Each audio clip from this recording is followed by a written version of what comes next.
declare the motion passed. Indian Revenue Amendment Number 3, Bill 2013. We now resume the second reading debate on the Product Eco-Responsibility Amendment Bill 2013. Dr. Kenneth Chan, Chairman of the Bills Committee on the bill, will address the Council on the committee's report. Dr. Kenneth Chan. Thank you, Mr. Deputy. As the Chairman of the Bills Committee on the Product Eco-Responsibility Amendment Bill 2013, I now submit the Bills Committee's report to the Council and report to the Council the deliberations of members. The purpose of the bill is to amend the Product Eco-Responsibility Ordinance in order to expand the environmental levy scheme on plastic shopping bags. The Bills Committee has had a total of 11 meetings. We have met the administration. We've listened to public views. Members note that the levy scheme has produced significant effects with regard to nurturing the public's habits to bring their own shopping bags and to reduce the use of plastic shopping bags. And so members in general support the expansion of the levy scheme. And now I would like to highlight the salient points discussed. The Bills Committee has discussed the various exemptions proposed, in particular exemptions because of hygiene considerations. And the Bills Committee is of the view that the proposed scope of exemption is vague, and there may be disputes between retailers and customers. And also because of the vague criteria, the retail industry may find it difficult to comply with the provisions, and the public will also feel confused. And then members are also concerned about temperature controlled food. Now, temperature difference will cause the physical state of the food to change, and as a result, in the course of conveyance, there may be spilling out from the packaging. And so the Bills Committee has requested the administration to consider providing an exemption for temperature-controlled food. And in the light of the Bills Committee's concerns, the administration will move a CSA to the effect that for food in the frozen state, and also if they satisfy other criteria, then irrespective of the packaging of the food, there will still be an exemption from the levy scheme. The Bills Committee also notes that the bill states that a plastic bag will be regarded as part of the food item if that plastic bag is specifically designed for the goods or for the product. The Bills Committee is worried that there is no clear definition for specifically designed, and there may be different interpretations. And for example, such a bag may mean just a bag, or there may be certain characteristics, for example, the size, the color, the material, and so on and so forth. So the Bills Committee is of the view, notes that in fact the remittance approach is adopted under the present levy scheme. In other words, on a quarterly basis, the retailer needs to remit or submit the levy collected to the administration. But then under the expanded scheme, the administration has proposed that retailers be allowed to retain the levy, and there's no need to remit the levy collected to the government. And then certain administrative requirements will be scrapped. They include the need on the part of retailers and retail shops to keep records and to submit quarterly returns to the government, and so on and so forth. And the Bills Committee has reservations about scrapping the remittance approach. Some members are worried that that would mean that the administration won't be able to assess the effectiveness of the expanded scheme.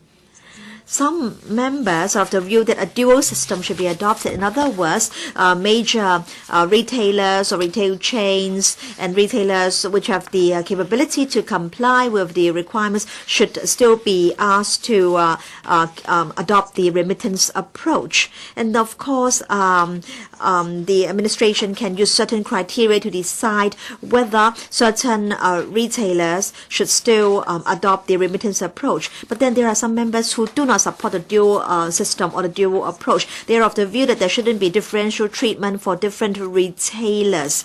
They are of the view that it's important that there should be a level playing field in the retail sector. And they are of the view that it's difficult to lay down the criteria for differentiating between retailers which can and retailers which cannot adopt the remittance approach. According to the administration, as the levy scheme is going to be expanded to cover all retailers, the remittance approach will be complicated, and it would be an onerous burden on retailers, in particular SMEs, and compliance costs will be very high.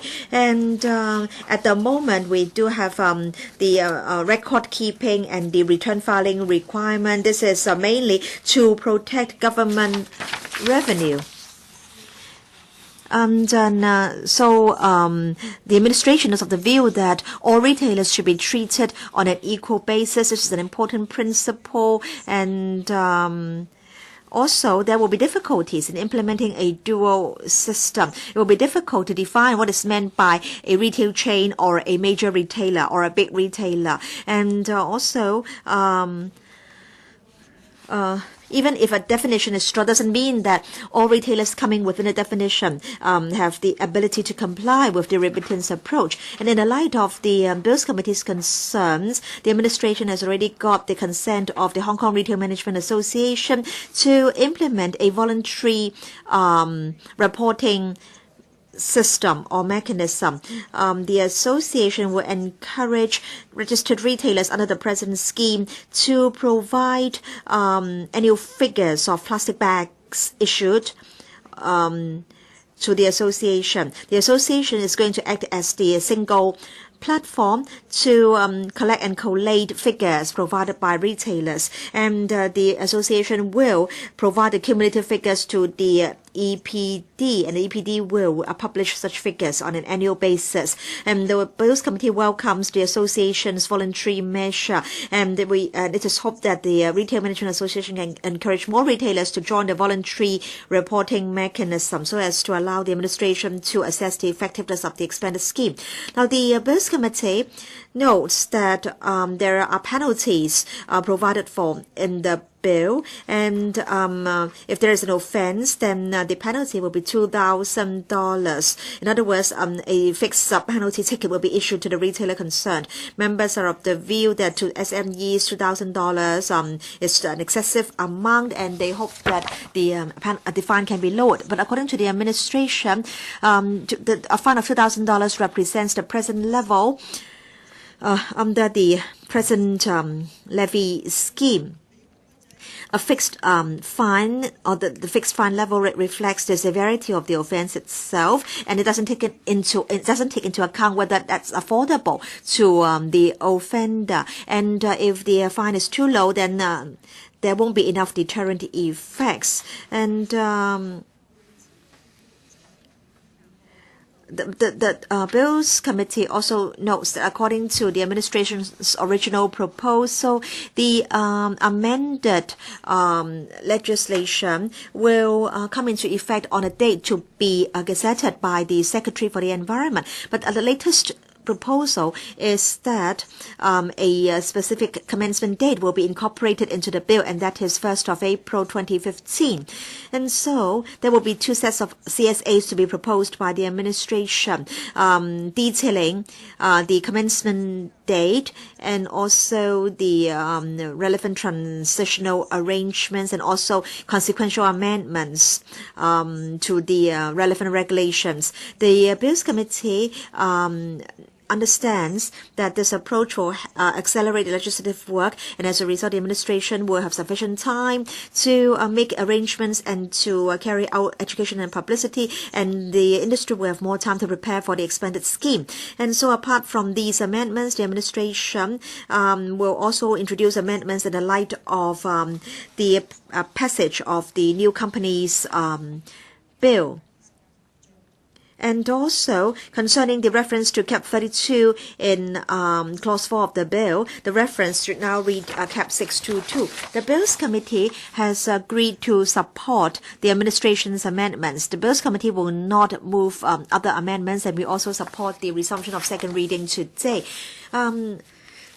President, I would not like to voice my personal views on the bill. Now, in fact, since I joined this council, I have not been the chairman of any bills committee. This is the first one, and I think I have an important responsibility. I support environmental protection. To me, this is a very important bill. The Civic Party, in principle, supports the bill. But then I want to make a few points. In fact, I have been making these points time and again, and I would like to take this opportunity to reiterate these points for the attention of the Secretary for the Environment. Firstly, this bill doesn't really directly bind the administration. In fact, during the scrutiny of the bill, I reminded, in particular, the Environment Bureau and the Secretary for the Environment to give reminders to the government. Now, on the one hand, the administration keeps reminding the public to reduce the use of plastic bags and to avoid overpackaging. But then the government very often indulges in overpackaging and use of plastic bags. Now, I'm holding this plastic invitation letter, and I believe all members here have received this invitation card or invitation letter. So there was an HAB activity on an exhibition involving exhibits from Hong Kong, Guangdong, and Macau. And I was extremely puzzled when I received the invitation. Why was it that the invitation was not issued by electronic means? Why was it that a plastic invitation letter was issued to all members? Why was it that the government was so hostile to the environment? Yes, it's really a very nice invitation letter. But after the activity, after the function, should I throw this into the rubbish bin, and as a result, this invitation letter will go to the landfill? Now you are asking retailers to reduce the issue of plastic bags. You are asking members of the public to BYOB. You want to reduce the amount of refuse going to our landfills. So I think the government must set a good example itself. So this is but one example, this plastic invitation letter. And the government also likes to give out souvenirs and gifts to members of the public when it promotes its policies. And there is always overpackaging. A lot of plastic is used. For example, there is this plastic clip, and it is in a plastic bag. Then this pen is again in a plastic bag. And then this notepad is again in a plastic bag. So does the administration expect my office to collect all these unwanted plastic bags for the government? So we're having this new bill. It will be passed. The plastic bag levy scheme will be expanded, and I think the administration must take its publicity and public education work very seriously. The government has set a good example. The Environment Bureau must not use the excuse that it cannot control the activities of other departments or bureaus. Now, so on the one hand, we are stepping up publicity and public education on the reduction in the use of plastic bags. And then at the same time, on the other hand, we have other departments and bureaus giving out gifts, souvenirs in plastic bags and involving in overpackaging. I think departments concerned should pay more attention when they carry out their procurement activities. So please, when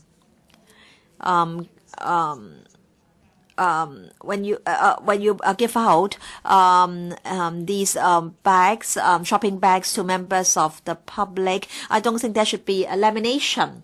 And then now that we are on the issue of plastic bags, I want to raise some other issues. I hope that in the coming year, the administration will listen very patiently to the difficulties as reflected by the retailers and also members of the public. Now, when we scrutinized the bill, we were told that there was an increase in the number of plastic bags from some sectors: cosmetics, drugs, books, shoes and clothing. These sectors are sending more and more plastic bags to our landfills. So how can we make sure that the use of such plastic bags can be reduced? Of course, we have to rely on enhanced awareness on the part of retailers and members of the public. Now, many people say that Hong Kong is a place where people consume. We are a shopping paradise, and retailers, both proprietors and staff, do not want to annoy or anger the customers, and they may even prefer to charge 50 cents than antagonize their customers. But we hope that members of the public can be encouraged to bring their own bags, and we must discourage over-packaging and unnecessary packaging. In fact, in the course of our discussion, members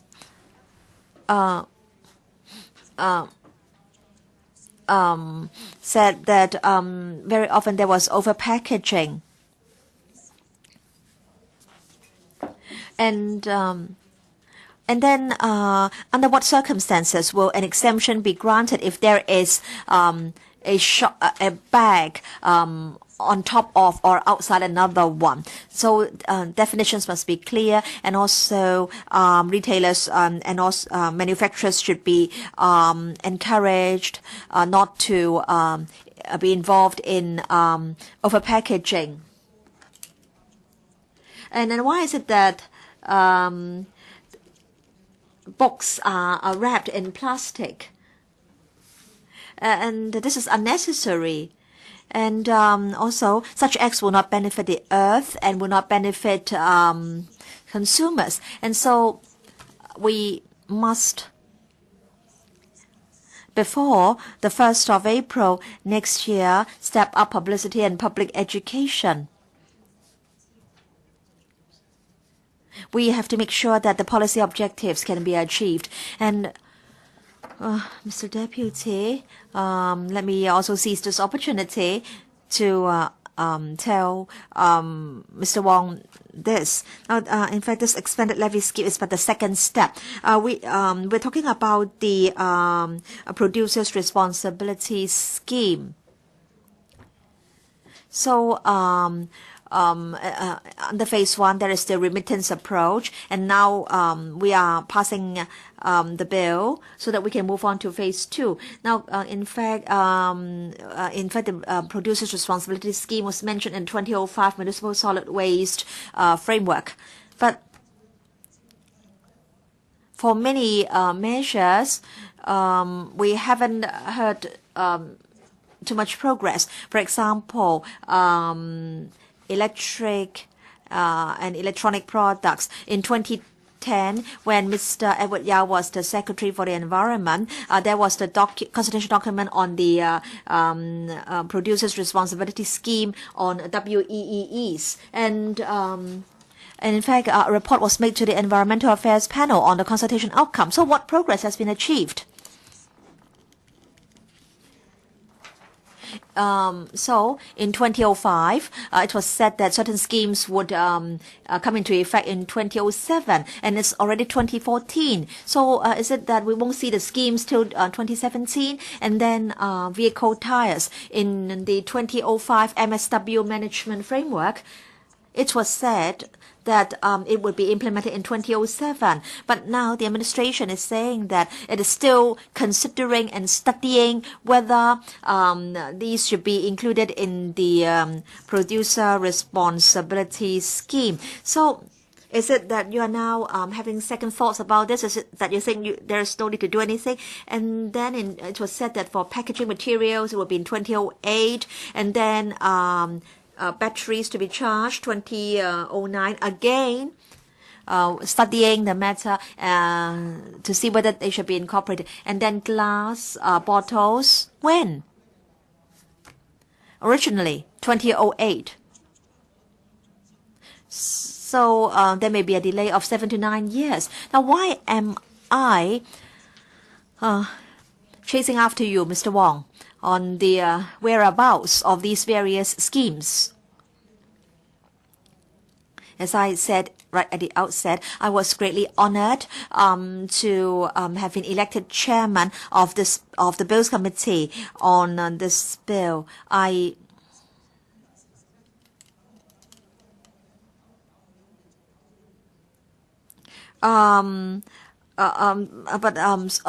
So many years have lapsed, and we have only done one thing: plastic bags.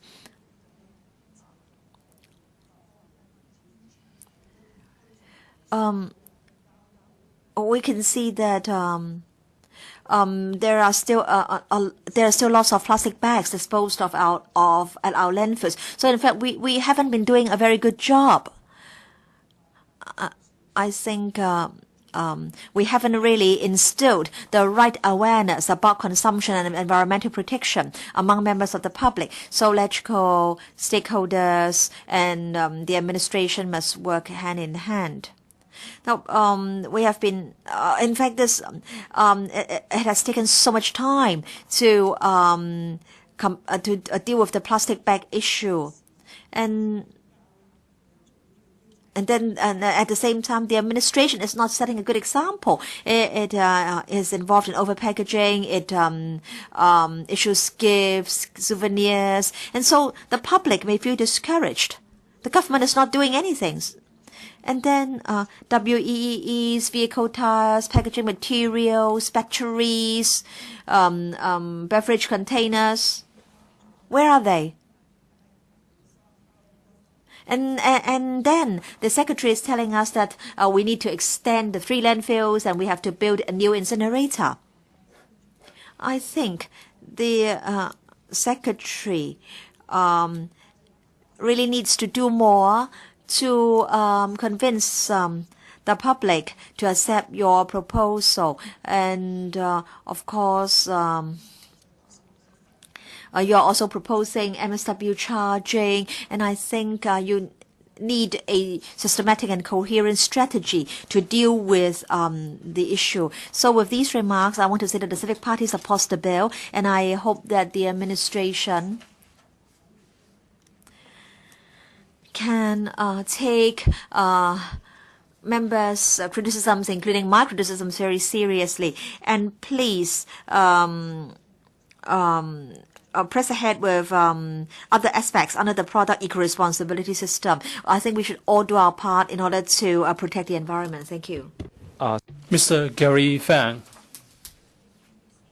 the New Democrats do not support this bill, Product Eco-Responsibility Amendment Bill 2013. Although I was on the Bills Committee, members spoke at length to urge the government to make improvements, but on the whole, the amendments in the bills would mean that the role of the government would be changed from a positive one to a negative one. It would lose the initiative to control the levy. The government would rely on the initiative of retailers to enforce the new amended provisions. Compared with the existing system, which is working well, this is a backward step. Mr. Deputy, according to the current environmental levy scheme, the retailer has to submit the levy collected to the government and to keep records on the number of plastic bags issued, and on a quarterly basis, a declaration, a return has to be submitted to the administration on the number of bags issued. This has become an established system. It has been working well. It will be effective as a means to assess the effectiveness of the levy scheme. And then it can also tell us that whether the people's habit of getting PSBs from retailers has changed, or to what extent has changed. So the government should continue with the current system so that the council and the public would know the effectiveness of the extension of the levy scheme. Unfortunately, the amendments in the bill mean that the rules of the game will be changed, and the public will find it very difficult to track the effectiveness of the new levy scheme. The levy will no longer be submitted to the government. The government will not be able to tell from the amount of levy collected the actual situation with the dispensation of PSBs. And the government is also going to repeal the provisions on the submission of return. And we'll find it very difficult to monitor the trend. The Neo-Democrats don't understand why we want to replace this effective system with something that is unknown in terms of effectiveness. Although the government has said on a voluntary basis, the retail sector would through the platform provided by the Hong Kong Retail Management Associations furnish information on the number of PSBs issued, and big retailers would actively consider donating the levy collected. Some members of the Bills Committee were convinced by such a response, but I would stress that the regulatory approach should be covered by the CSAs, so that the government would not be in a totally passive position in the future. We are concerned that if the Hong Kong Retail Management Association will not be willing to do this at some point, and then the public would be kept in the dark about the issue of PSBs. If big retailers are no longer willing to donate the levy for environmental protection purposes, what can the community do to monitor that? And what can we do about those retailers which try to reap the maximum profits? If these voluntary measures one day becomes not voluntary anymore, what can the government do then? Mr. Deputy, if this bill is passed today, then we do not think that voluntary compliance will not ensure effectiveness of the levy scheme. And the government is now giving up. Everything is going to be voluntary. And in the future, there will be a total lack of enforcement and monitoring. So we are going to vote against the bill. I urge the administration to think twice about the pros and cons of having this new system. Please don't rush to get results. Thank you. Mr. Wong Ting-kwong.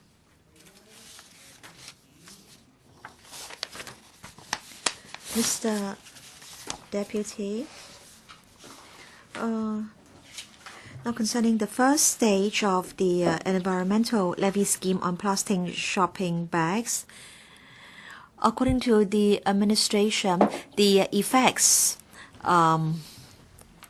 were very significant, and with widespread support in the community, it was decided that the environmental levy scheme be expanded to cover all retailers.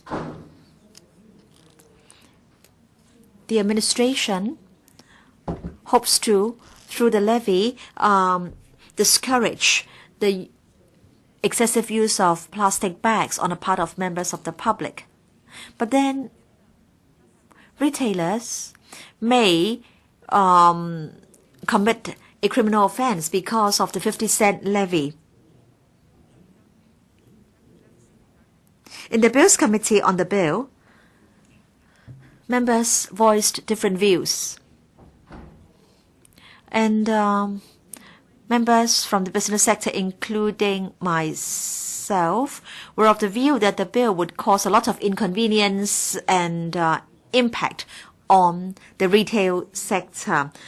We were of the view that the bill was neither here nor there. It could not really wipe out the abuse of plastic shopping bags, and also the law would be difficult to implement, and retailers might easily commit an offense. And so we said that the target should be plastic bag importers. Now, in fact, in Hong Kong, we do not have any plastic bag manufacturers, so all plastic bags in Hong Kong are imported. And so it's better to impose a levy at the import level. That would be easier to implement. And also that would help reduce the problems that may be faced by retailers. What are these problems? Now, big, medium-sized and small retailers may face management difficulties. Now, the levy is paid up front, or the fee or the cost is paid up front as part of the cost.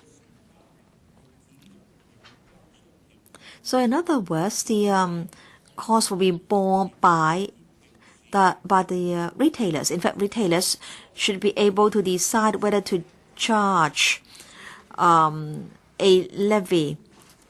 If such an approach is adopted, then there will not be so many conflicts or possible conflicts between retailers and customers. You know, in fact, there are for many retailers, there are customers who are neighbors or who live in the neighborhood for decades. And if the retailer charges such customers 50 cents per plastic bag, then the customers will feel very unhappy. But if they do not charge the customers, then they will be in breach of the law. And also, the department will have to deploy a lot of staff to enforce the law. There are so many shops in the territory, on Hong Kong Island, in Kowloon, and in the NT. So how many enforcement officers will be needed in order to take effective enforcement action? Now, the Tobacco Control Office is responsible for enforcement. Though there may, yes, sometimes there may be people smoking indoors. For example, on one occasion, the fire alarm was activated in this building. But by the time the TCO people arrive at the scene, the smoking will have been completed. And if you want to carry out undercover operations, then how many officers will you need?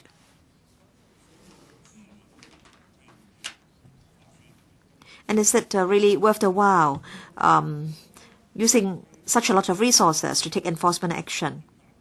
And also, the remittance approach will be scrapped under the expanded scheme. According to the administration, retailers will be encouraged to use the levy collected to support environmental protection causes. Yes, I think such levies collected should be used for the provision of environmental protection facilities or the development of environmental or green technology. So we want to reduce the use of shopping bags. We also want to make available more resources to promote green technology and green practices. The administration hasn't said that it will make sure that the levy collected by the shops will be used for environmental protection purpose.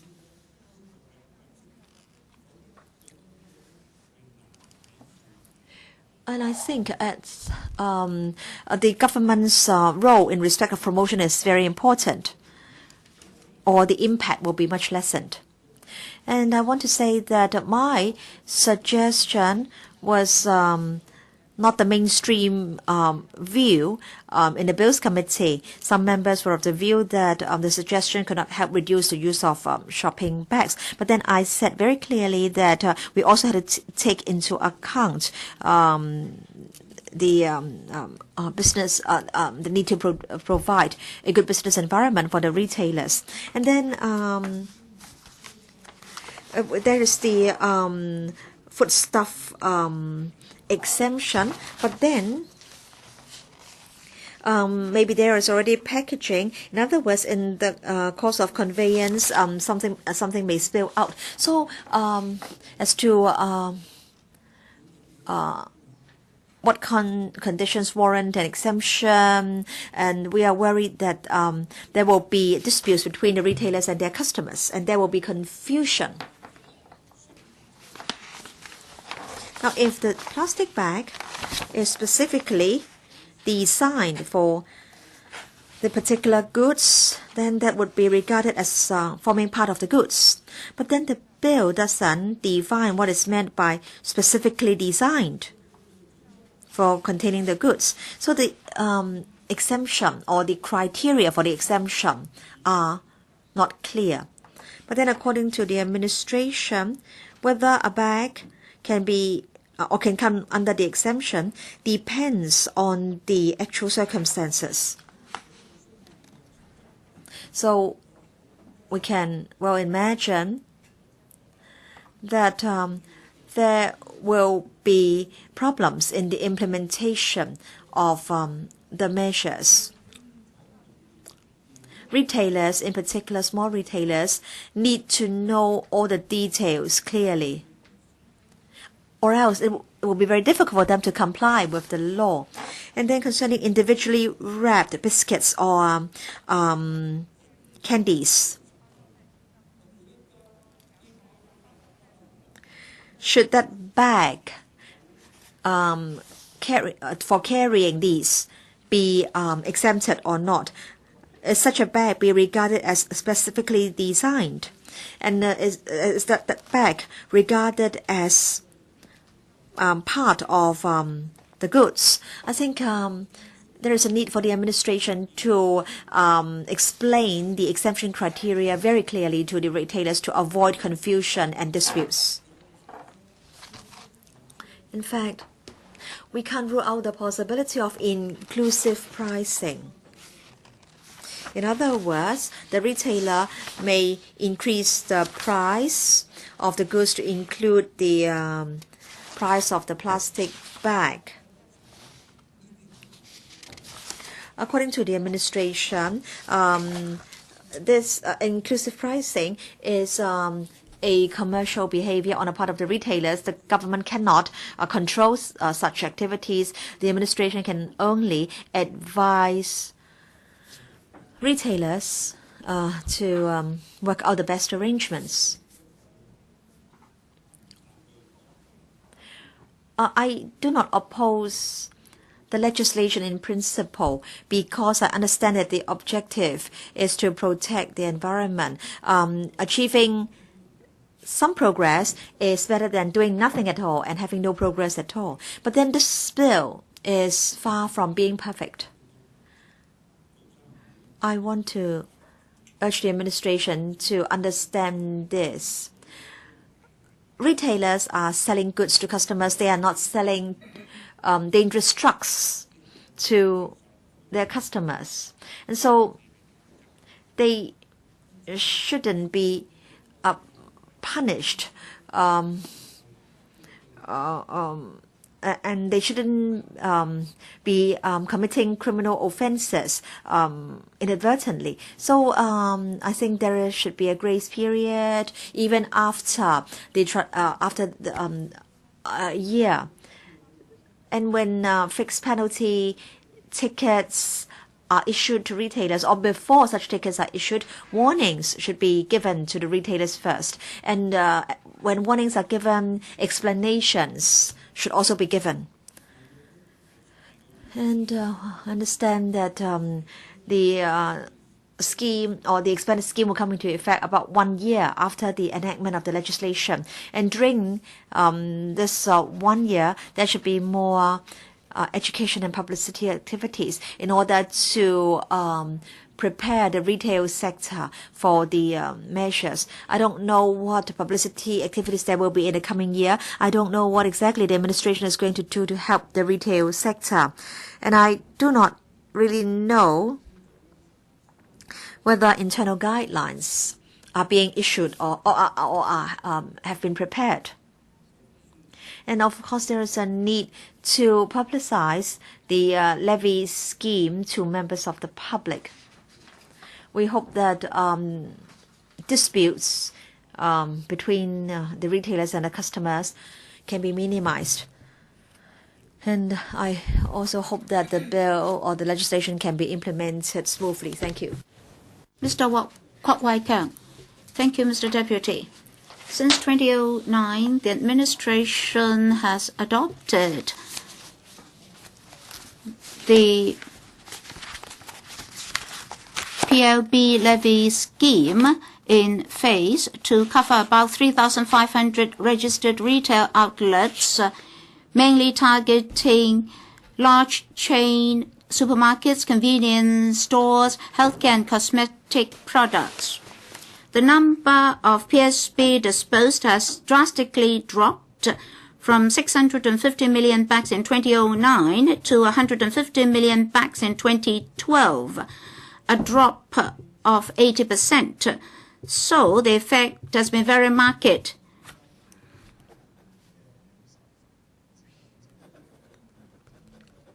However, there has been a drastic increase in the number of other holding devices, increasing from 4 billion to 51 billion.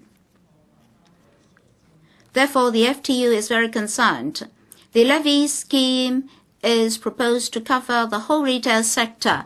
We support this. Apart from expanding coverage of the scheme, it is also proposed that the levy be retained by the retailers. Originally, registers and books have to be kept. Quarterly reports are to be submitted to the administration. Concurrently, these measures would be repealed. 99% of our retailers are SMEs. The proposed amendments will lift the burden on SMEs to do administrative work by employing more manpower. At the same time, measures have to be adopted to monitor the effectiveness of the expanded scheme after the amendment. In particular, the recovery rates announced earlier varied from survey to survey. And then we don't have breakdowns on the number of plastic bags imported. Mr. Ting-kwong said that locally we do not produce plastic bags. So all plastic bags have to be imported. Therefore, in terms of statistics, the administration has to pay more attention to the effectiveness of the scheme so that accurate reports to the public on effectiveness can be published. We support the fixed penalty system proposed. The penalty level has to be commensurate with the offences. The penalty is proposed to be $2,000, higher than the $1,500 for littering. However, in order to enhance the deterrent effect and the effectiveness of the scheme, we support the proposed penalty.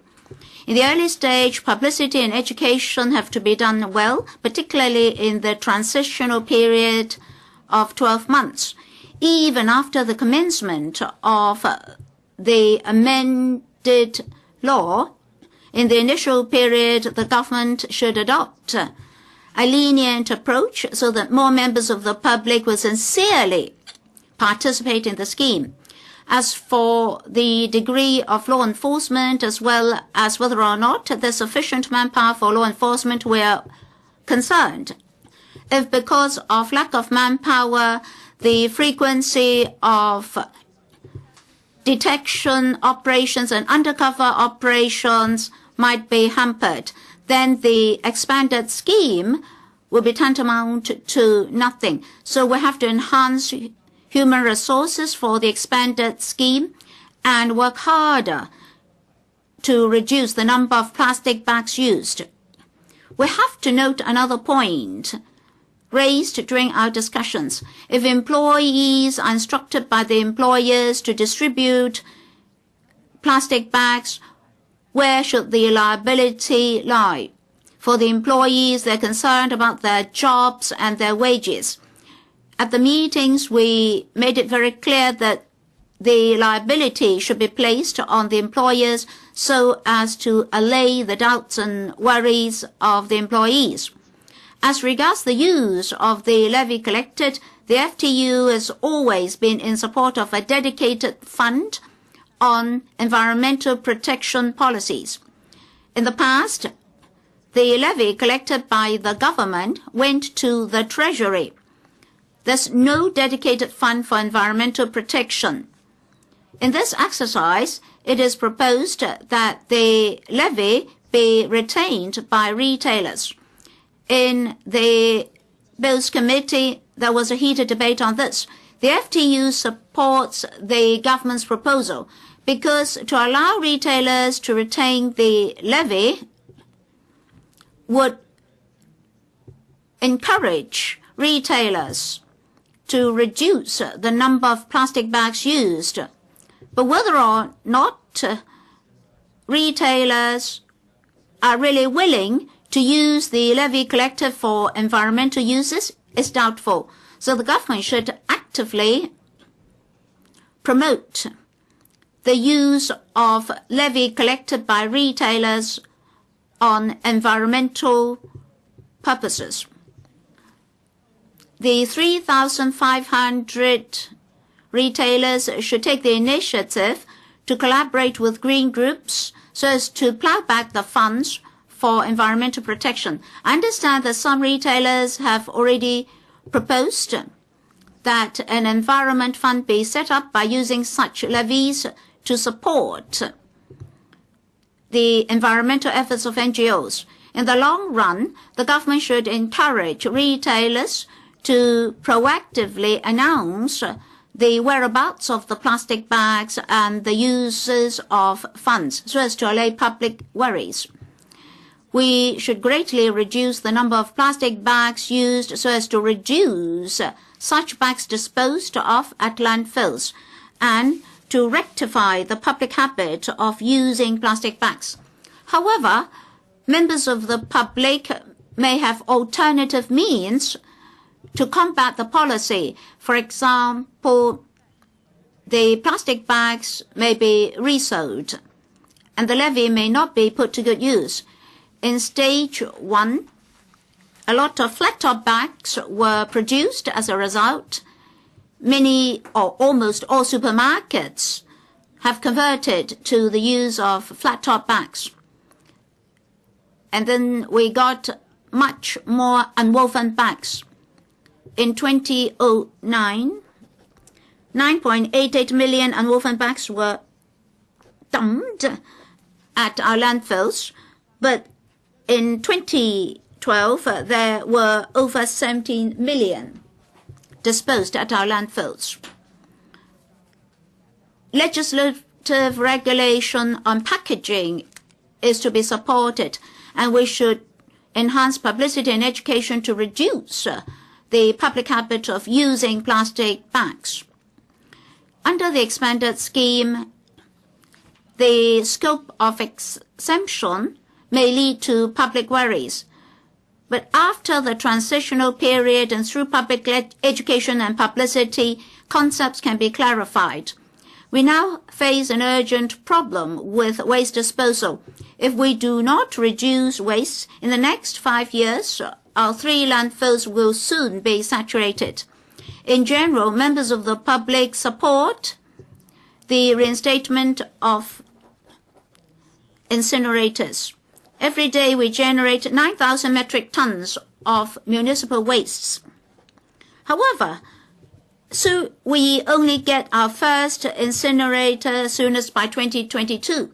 So distant water cannot extinguish any fire. Therefore, the government must actively encourage the public to reduce the use of public bags so as to reduce the volume of waste very soon, so as to enhance our environmental protection standard. Ms. Sit-ho, thank you, Mr. Deputy. In principle, I support the bill tabled by the Environmental Bureau, and that is to extend the scope of the environmental levy scheme on plastic shopping bags to cover retail outlets, supermarkets, as well as other retailers such as those selling sportswear, books, etc. In the first phase, we cover PSBs used in supermarkets. Such PSBs are reused by consumers. For example, to use the PSBs to carry the food waste, peels of fruit, and so on and so forth. Bigger PSBs from supermarkets can be used as refuse bags, although it costs a bit higher. It's 50 cents per bag.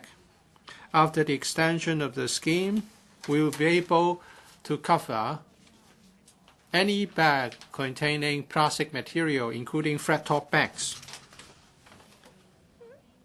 As for very thick, very heavy shopping bags used by some retailers, including laminated paper bags, should be covered because they have a higher reuse value than supermarket PSBs. And a laminated paper bag is difficult to handle. Even if it can be recycled, it cannot be recycled as paper. In some countries, these bags have to be burned, and because such bags contain chemicals, then we have other problems in the form of emissions and the ash produced. After the extension, the scope would cover 100,000 retailers. So the second phase would help us reduce waste. After the introduction of the first phase, we managed to reduce the number of PSBs from 657 million to just over 100 million. But the scope extension would entail other measures, such as the 50-cent levy will not be transmitted to the government. I don't think the government needs the levy as a revenue, but if you know how much is collected, you know how many PSBs are used by these retailers. With the extension of the scope, we take a step backward. The whole system of submitting information on the number of PSB distributed and the amount of levy will be dispensed with. We understand that because the extension will cover many small retailers, including those small stores in FEHD markets will be covered. And these small retailers don't know how to comply with the system. And some members suggested that we should have a dual system for those which are already covered, which already have computers, systems, or retailers which are well established, such as those operated by Mr. Winston Fang. They know very well how to comply with the requirements. And on the other hand, we know that little convenience stores should be exempted. We propose this dual system because we are concerned that with the cancellation of the submission of returns, some retailers may relapse. they may try to please their customers and give them free PSPs. They won't collect the 50-cent levy. Under the new system, the only thing to enforce the regulation of the requirements will be to send someone undercover, and a shopper may be distributing the PSPs free on the instruction of the employer, and he will be committing an offense unknowingly. So we want to refer to the different scales of operations by means of turnover and so forth to decide who should be covered in the two parts of the dual system. And the government came up with this very smart response, saying that this may be in violation of the anti-discrimination provisions in the Basic Law and the Hong Kong Bills of Rights. And in this regard, I'm grateful to our legal advisor who told the administration that the anti-discrimination protection only applies to individuals, not to commercial entities, or organizations. Well, that was raised at the very end of the scrutiny period. So on the resumption of the second reading, I must speak on this to put it on record. I think the DOJ's advice is nonsense. I want to put on record that our opposition to the way the DOJ elaborates on the protection under the Basic Law and the Hong Kong BOR.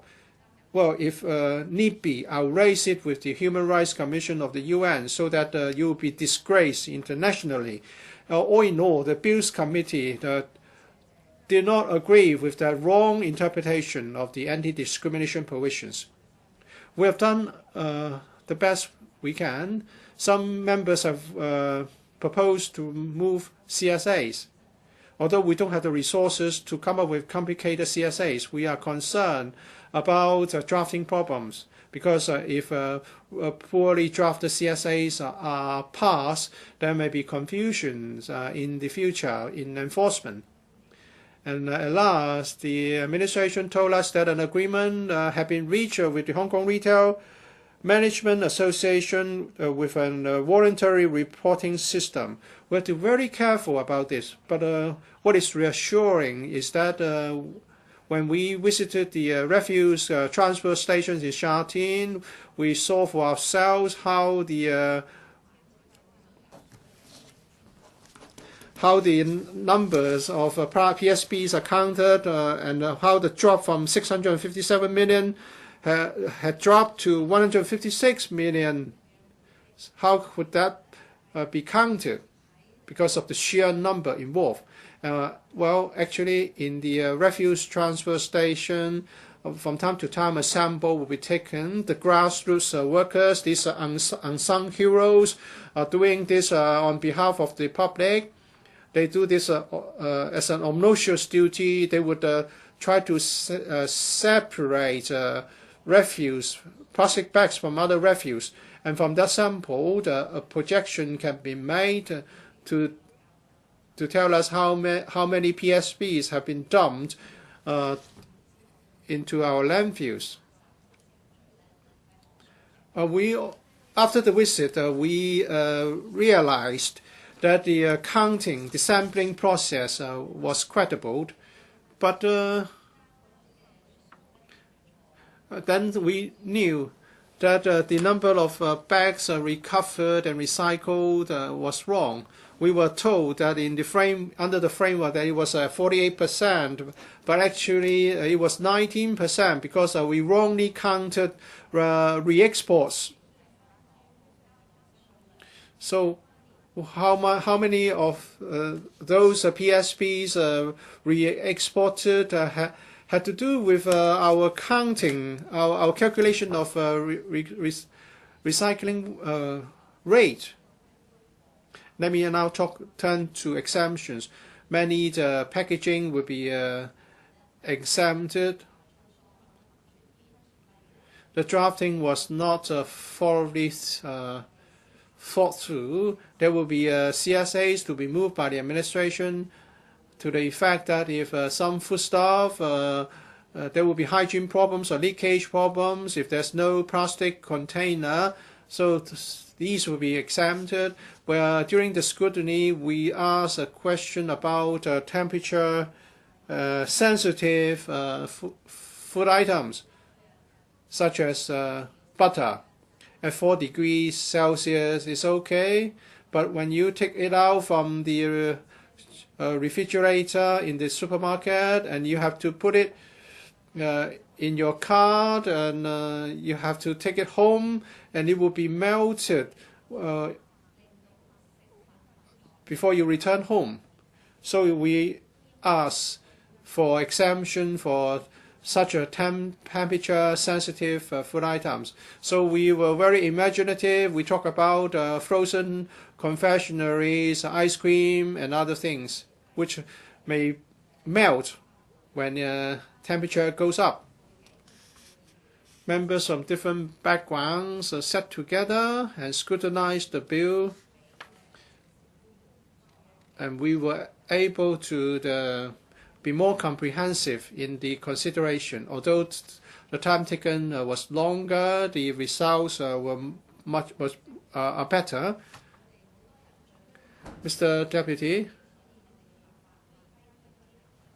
we have to regulate behavior through law. And how do we reduce the usage of PSBs through the eco-responsibility laws? Yes, with the enactment of these laws, we can change people's behavior. Because, for example, in a bookstore, we can we will be given plastic nylon bags which can be used for shopping. There are more men using big school bags or rucksacks, and they would have a container to use when they go out to shop. This is a cultural change, and part of the change is prompted by legislative amendments. But at the end of the day, the law cannot regulate all aspects of behavior. For example, when people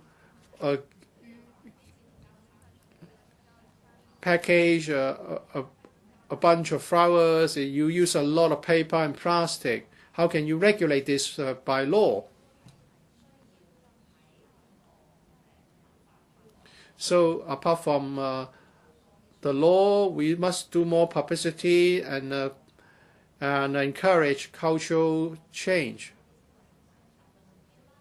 We can achieve certain aims through legislative control. We can also provide economic incentive so that the rules in the market would automatically achieve certain things. We recently visited Europe. The landfill charge in the UK is £120, and so there were small operators offering incineration services or taking the refuse to Europe for further treatment so as to earn the difference between the two charges. Legislation is just a process. Now I have to turn to the issues related to the incinerators and landfills, and some composite material bags containing composite materials cannot be reused. Mr. Deputy, the Labour Party's position is this: the administration must set aside a sum of money, a sufficiently large sum of money annually to promote recycling and reuse. And in terms of land use, administrative measures, and legal provisions and infrastructure, more should be done to promote recycling. If we don't have a concrete work plan, it will be difficult for us to support the building of incinerators and the expansion of landfills. Mr. Vincent Fang, Mr. Deputy. On the subject of product eco-responsibility, I have spoken in this council many times. And so I asked myself, what should I say today? I think the government is the largest employer of a particular job type, and that is carrying out undercover operations. So you have to combat duty not paid cigarettes. You also have to carry out other enforcement operations through through the undercover mode, and also in this case, of course. So is it that government resources should be used in this manner? And under the expanded scheme, you are asking the retailers and the members of the public to shoulder all the responsibilities, and the government cannot wash its hands of plastic bags from now on. Now, you know, plastic bags are essential in our daily lives, and the government hasn't really dealt with the root of the problem. According to this bill, those who use the plastic bags need to bear the responsibility. So what's the government's role? What's the government's responsibility? Under phase 1 of the levy scheme, I asked the administration this question many times. Right, members of the public paid 50 cents. How would the government handle or dispose of the plastic bag? What environmentally friendly method would the government adopt? The answer was no. No such method. Today, the Product Eco-Responsibility Amendment Bill 2013 is read the second time. We are told that phase 1 of the levy scheme is very successful, and so we should expand the scheme and we should proceed to phase 2.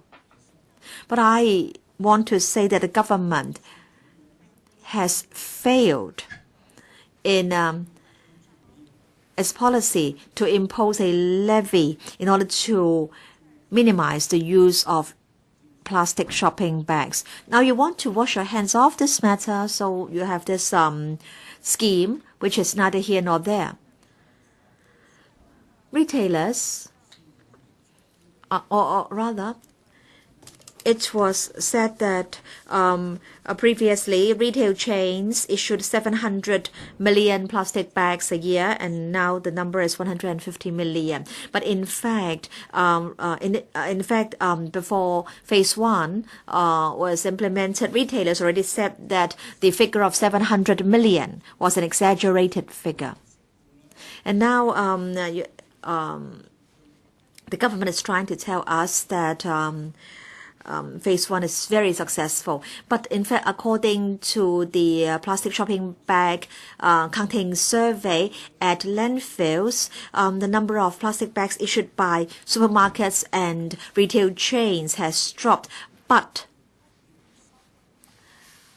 other types of plastic bags have increased. For example, garbage bags.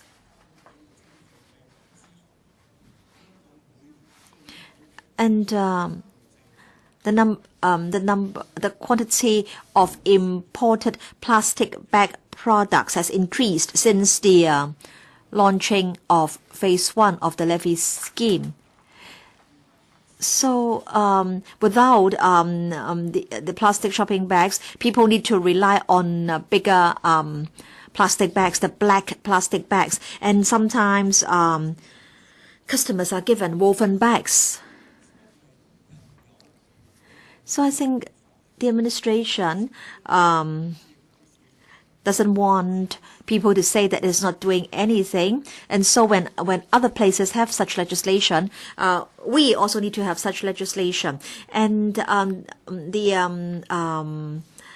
vest plastic bags are the only types of plastic bags which have seen a reduction at our landfills. And I don't think the administration has succeeded in instilling awareness among members of the public to reduce waste. And so if in future we have an incinerator, then the incinerator will have to deal with a lot of plastic bags, and there will be a lot of pollution caused to the environment. Yes, I agree that ultimately we'll need an incinerator in Hong Kong, but before the incinerator is commissioned, we need to sort out or pick out toxic materials and also recyclable materials. Levies collected under phase 1 of the levy scheme go to the Treasury. As a consumer, I need to pay 50 cents for the plastic bag, and so I rightly expect the government to dispose of the plastic bag in an environmentally friendly manner. But the reality is that the government doesn't do anything. What the government has done is only to produce some APIs to tell people that if you get obtain plastic bags from supermarkets, you need to pay 50 cents, so please reuse your plastic bags. Waste reduction is very important, Mr. President. In fact, waste coexists with us on Earth, and we have been producing too much waste. Government must encourage people to reduce waste, and government must educate the public to separate recyclable materials from refuse. In other words, the 3 R's must be actively promoted. But the administration keeps saying that the recycling rate is very high, it's 50%, it's very satisfactory. But where has the recyclable waste gone? I understand that a lot of the waste, recyclable materials separated, ultimately goes to the landfills. Now, for example, say a plastic bag or a plastic bottle rather is recyclable, but then the label has to be removed first, and then the lid has to be separated from the plastic bottle before the plastic bottle can be recycled. But do members of the public separate the lid from the bottle? And also, there are now fewer and fewer people interested in collecting recyclable plastic because of the very unattractive price.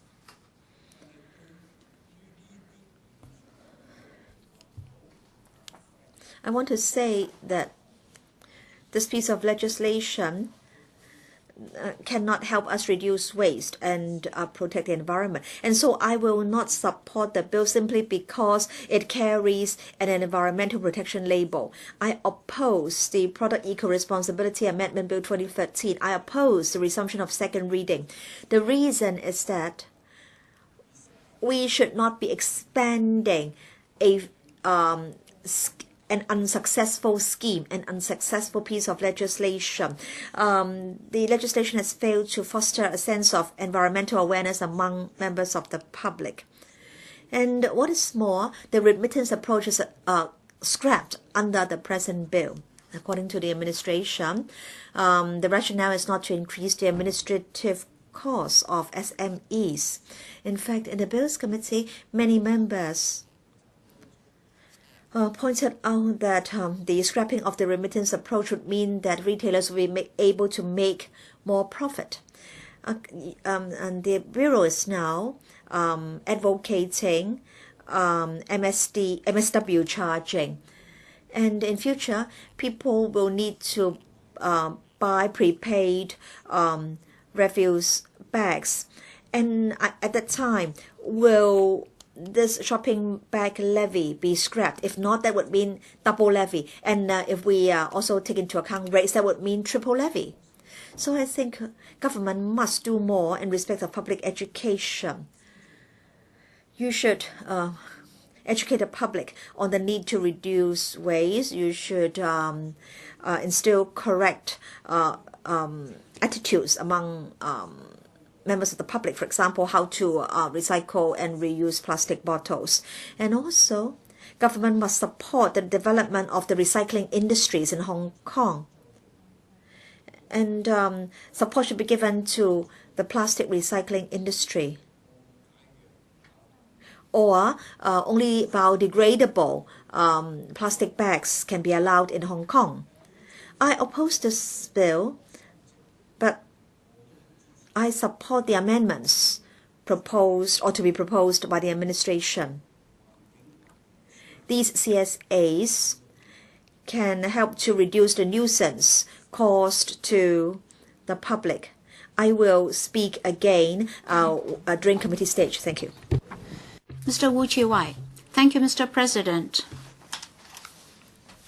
Concerning the scrutiny of this bill on PSB levy, I support it.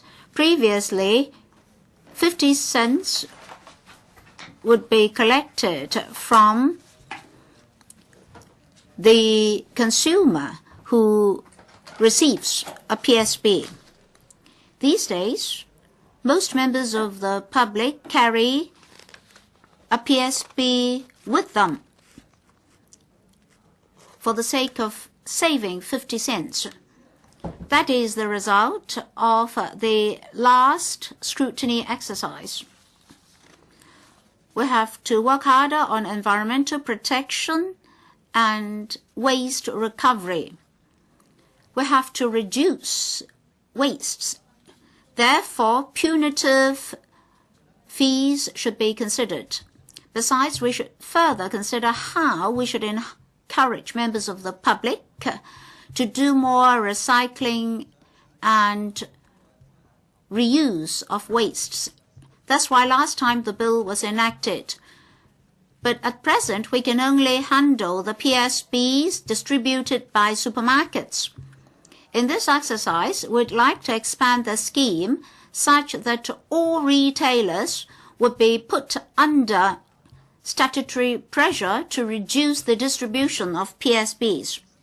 In other words, members of the public will be receiving a very clear message. That is, when they go out to shop, they have to bring their own bags.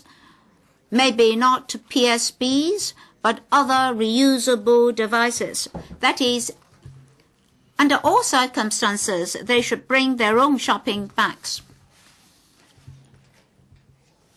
However, we've not been doing our recycling work well enough. Plastics is something obnoxious. It is a side product of petroleum.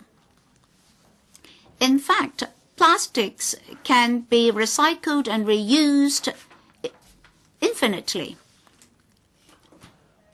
The issue is that it is light. Therefore, there is this difficulty in recycling and reuse because plastics are light, but they may be bulky, taking up a great deal of volume. I asked the recyclers,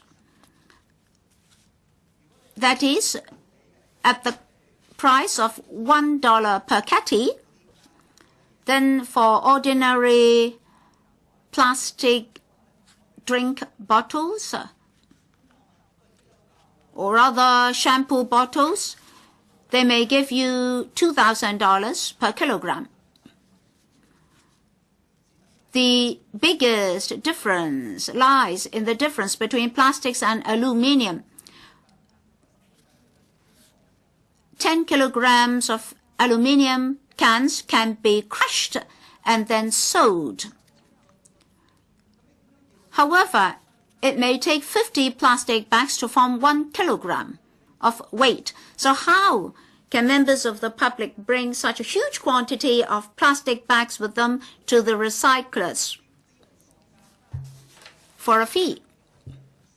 So, many reusable materials have their own properties. They are valuable. They all have their respective commodity prices. However, we have to make sure that they can be recovered.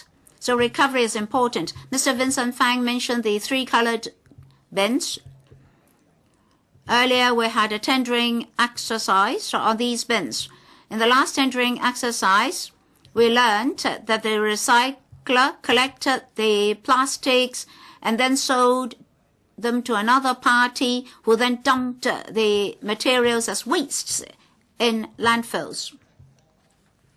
Now look at the figures. This is a question of methodology. From surveys, we see that every year we can collect 150 metric tons of waste plastics. Paper, 500 odd.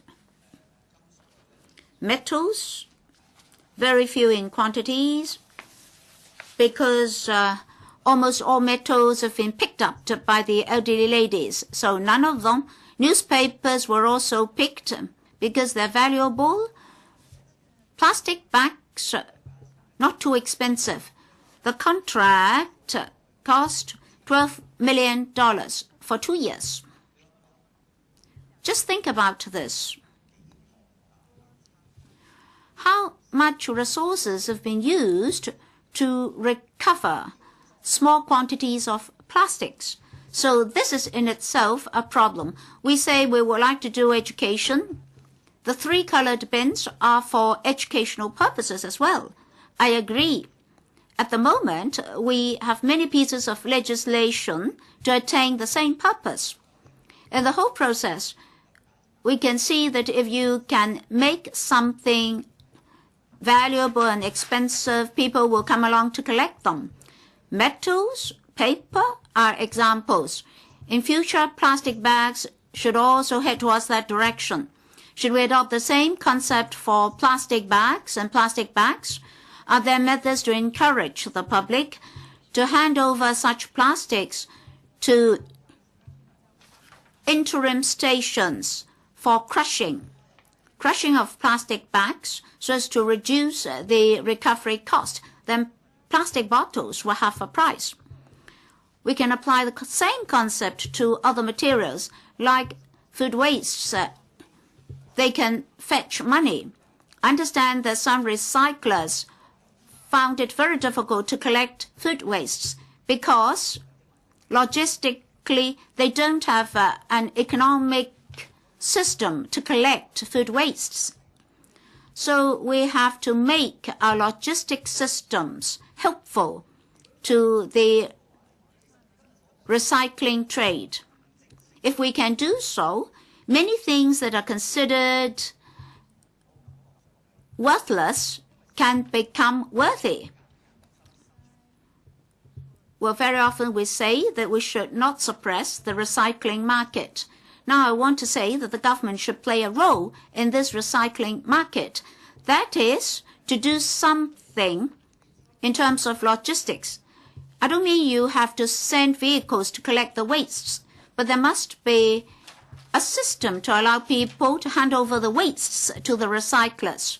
That's logistics. Then we can mobilize all strengths and efforts in the recycling market to attain the same purpose.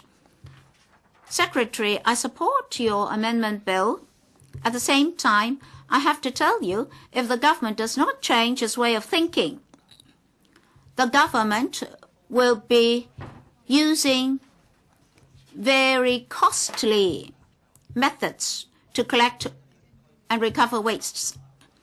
You face landfills and incinerators, or even if incinerators are to be erected, they will come on stream only in 6 to 8 years' time. Even for landfills, you won't be able to get money immediately for them. So how can you, as soon as possible, change the living habits of the public? This is a very important issue. Have you ever considered this? Upcoming, we may be considering a levy on environmental protection, but that will only be launched in 2016. Please observe our society. If you can make resources worthy, in fact, all recovered and recycled materials can be worthy. You have to resolve the most difficult part of the logistics industry. You can consider that an investment, or you can adopt the concept of an RCP. Then you'll be able to attain cost effectiveness. A few days ago, I discussed with my colleagues. Every community wants to set up a community recovery station.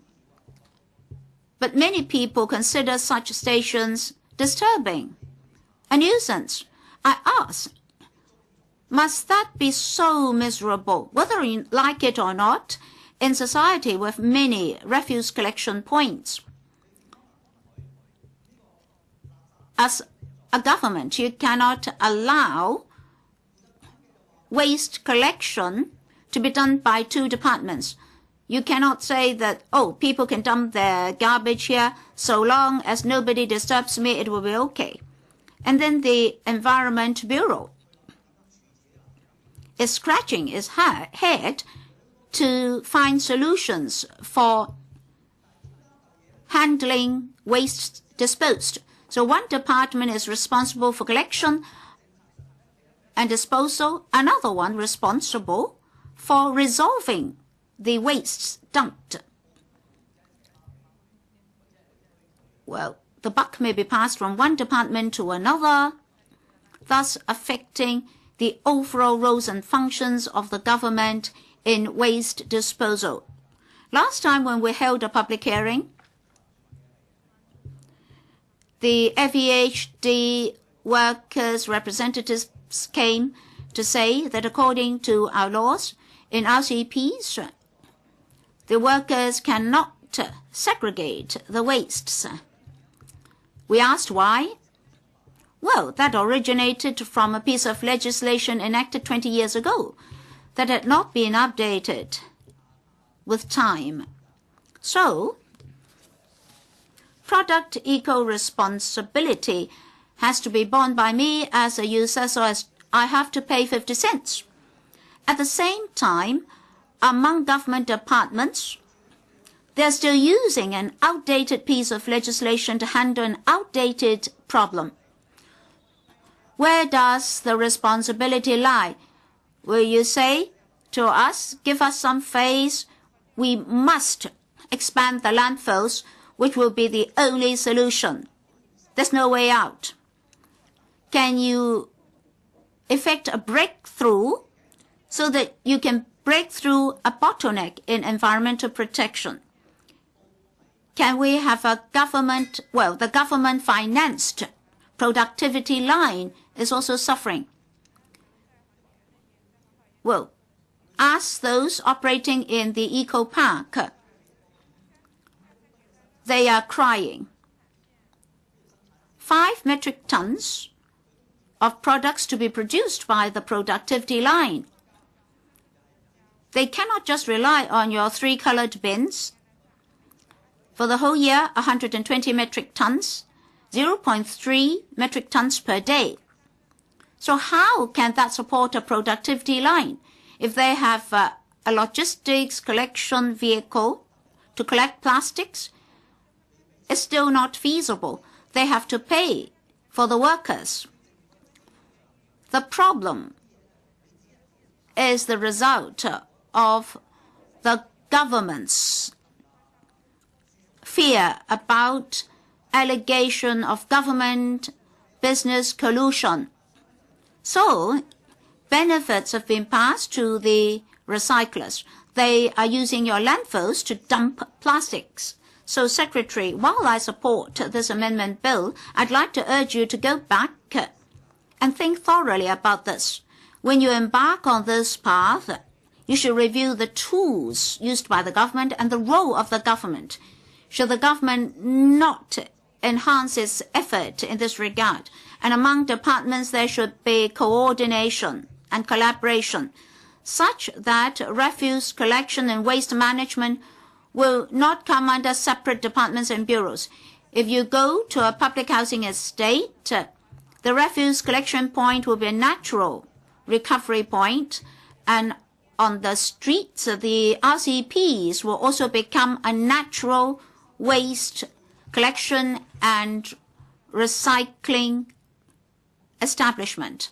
So this has something to do with logistics management. So Secretary, after listening to me, I'd like to have a reply from you so that you can tell me what timetable you have for coordinating all such efforts. Even without a timetable, you should be able to tell me that the two departments will listen to your instructions. Mr. Tony Chair. Thank you, President. First of all, I want to make it clear that I am in favor of the extension of the plastic bag levy scheme. And now this is the second phase. I'm concerned that in respect of some of the details, they are not very clear. For example, the scope of exemption, the criteria, they're rather unclear. The retail sector and the consumer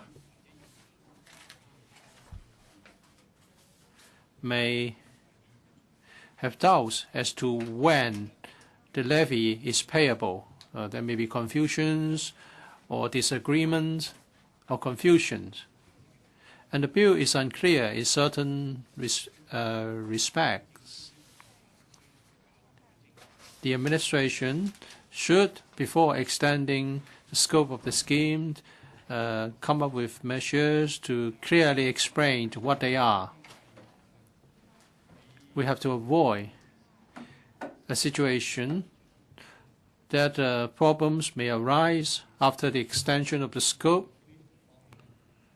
We want to make sure that the implementation is smooth, and then we can achieve better results. In July 2009, the administration introduced the first measure on the part of the government to prevent abuse of plastic shopping bags. And that is the first phase of the scheme.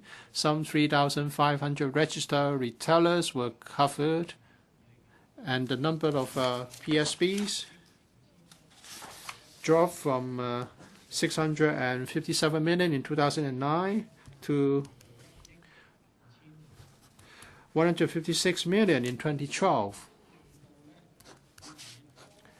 And more people in the community have subscribed to this notion of bring your own bag. So the scheme has achieved something in the promotion of environmental protection, and that's why I support the extension of scope to cover the entire retail sector. What is worthy of note is that in the first year of the levy scheme, the EPD conducted a survey on landfills, and it showed that in the first phase, in relation to the abuse of plastic shopping bags, the situation was serious. From mid-2009 to mid-2012, in the sector other than those covered in the first phase, the number of PSBs disposed, register, and increase. So the government and the public must face up to this problem seriously. We must collectively reduce the use of PSBs. We should certainly not be abusing PSBs. In the past 10 months, we have had several rounds of discussion in the Bills Committee. We talked about the criteria and scope of exemption from the levy scheme, and the change from handing over the levy proceeds to the government to allowing the retailers to keep the levy collected. And there will be more difficulties in the implementation scheme. I did propose some changes. For example, whether slogans can be printed on PSBs to encourage people to reduce the use of plastic shopping bags. And the administration should elaborate on the scope of exemption to better inform the retail sector and the general public of the scope of the extended levy scheme. To be more effective in promoting the reduction of use or abuse of PSBs, I believe the government should clearly delineate the responsibility of plastic bag importers and wholesalers and manufacturers, and consideration should be given to impose a levy on importers and manufacturers of PSBs. And the government said that this is a product eco-responsibility scheme. The use and disposal of plastic bags would involve not just the retailer and the consumer, but also the manufacturer and the importer. Actually, the manufacturer and the importer play an important role. And they are the very source of the problem. So under product eco-responsibility scheme, it's difficult for me to understand why importers and the importer and the manufacturer are not covered. Will the administration conduct a study and introduce other pieces of legislation in the third phase of the plastic bag levy scheme so that we really tackle the problem at source and we would regulate to the necessary extent the manufacture and importation of plastic shopping bags? I hope the Secretary would, in due course, give us a clear account. President, in relation to the exemptions under the bill, although the administration explained time and again in the Bills Committee what they are, but I still find them ambiguous. In the initial stage of the extension of a scheme, confusion would be unavoidable. Some members, me included, of the Bills Committee would like to have more be done. For example, whether a levy should be imposed on plastic materials used in exhibitions and conventions. The government and also plastic bags used on such occasions. The government should seriously consider whether a levy should be imposed on PSBs used. We want to make sure that the scheme is reasonable.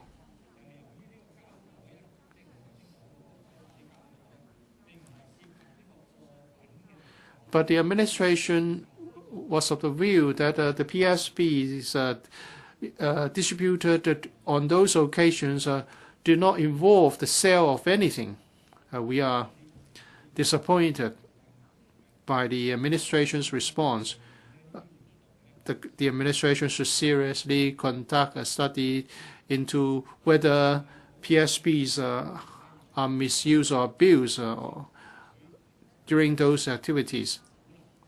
Under the new extended scheme, the retailer will be able to keep the proceeds under the levy scheme. There's no need to hand it over to the administration. At present, retailers are required to keep records and submit quarterly returns. Such requirements will be cancelled in the future. And as a result, it would be more difficult for the government to assess the effectiveness of the levy scheme. And it's more difficult for the government to make sure that the retailer actually collects the levy from the consumer. And without proper means of monitoring the effectiveness, it would be more difficult for future extension of the product eco-responsibility system. And there's the question whether measures should be implemented to encourage the retailers to use the levy proceeds to promote environmental protection. The government should consider what more it can do, and if appropriate, a certain measure should be implemented to realize this objective.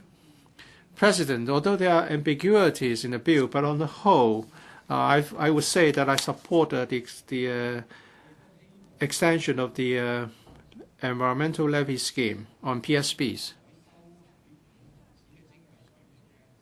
The government should also consider whether the 50-cent levy is sufficient to discourage the consumer from asking for PSBs from the retailer.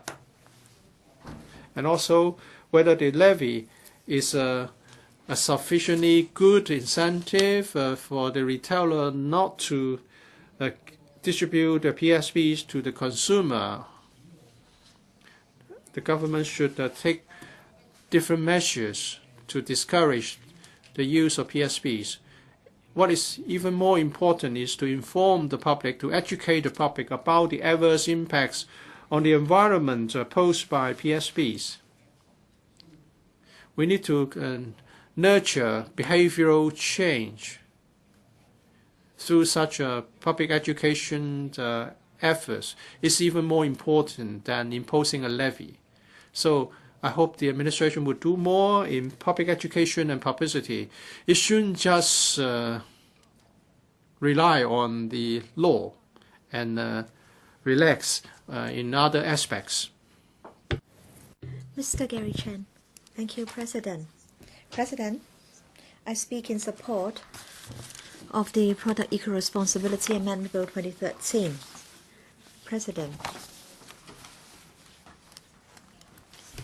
we spent about a year scrutinizing the bill. We had over 10 meetings. I think these show members' concern about the bill and also the importance of the bill.